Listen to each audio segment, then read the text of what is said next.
सोलापूर जिल्ह्यात ऊस दराचं आंदोलन सध्या चांगलंच पेटलंय।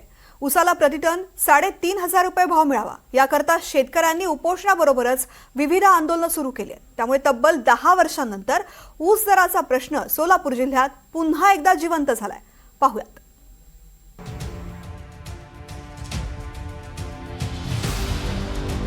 पंढरपुरात ऊस दरवाढीचं आंदोलन पेटलं। शेतकऱ्यांनी फोडले ट्रॅक्टरचे टायर। ऊस दरासाठी शेतकऱ्यांचं आमरण उपोषण। सोलापूर जिल्ह्यात ऊस दराचं आंदोलन सध्या चांगलंच पेटलंय। ऊसाला प्रतिटन 3,500 रुपये भाव मिळावा यासाठी शेतकऱ्यांनी आमरण उपोषण सुरू केलंय। गेल्या वर्षी पंढरपूरच्या विठ्ठल कारखान्यानं ऊसाला 3,500 रुपये भाव दिला। तोच विठ्ठल कारखाना यंदा 2875 रुपये देतोय। त्यामुळे शेतकऱ्यांनी थेट ऊस कारखान्यावरती मोर्चा काढून आपली नाराजी व्यक्त केली आहे।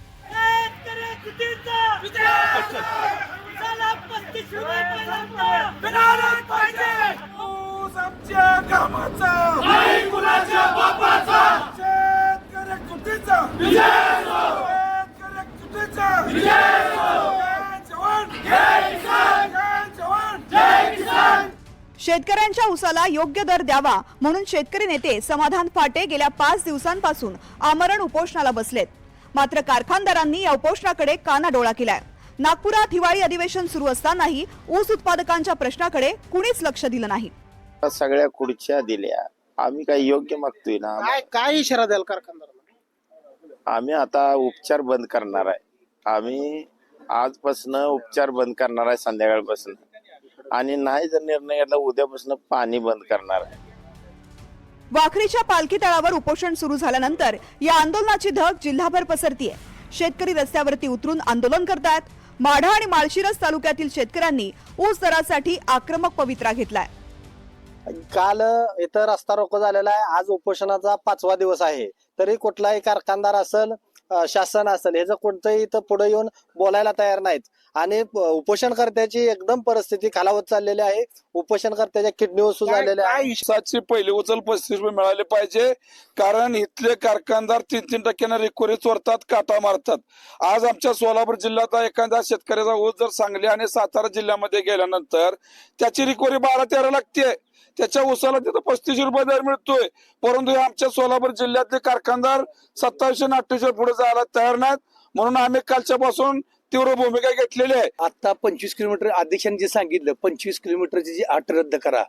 आमची संघटनेची एवढ्यासाठीच मागणी आहे की नवीन या 25 किलोमीटर मध्ये प्रत्येकाने आपापलं कार्यक्षेत्र वाटून घेतले, आणि या कार्यक्षेत्रामध्ये ह्यांचा मुलगा झाल्यानंतर आजोबानंतर ही असे 3-3 डोया, तीच चेअरमन तीच आमदार ही राहिलेले आहेत। अधिवेशनातही ऊस दराबाबत चर्चा झाली नाही। चेअरमनच आमदार असल्यामुळे ऊसाचा प्रश्न अधिवेशनात चर्चेला आलाच नाही। अशा पद्धतीने शेतकऱ्यांच्या भावना तीव्र होत असताना पंढरपुरात उपोषण करणाऱ्या समाधान फाटे यांच्या कुटुंबियांच्या देखील अश्रूंचा बांध फुटलाय। या सरकारला सांगायचंय की आमच्या नवरा आमच्या घरात करणारं दुसरं कोणच नाही। आमचा एकमेव आधार म्हणजे आमचा नवराच आहे, तेवढा दुसरं कोण सुद्धा नाही। आणि डॉक्टरांनी त्यांना सांगितलंय उपोषणाला तुम्ही कधीच बसू नका म्हणून।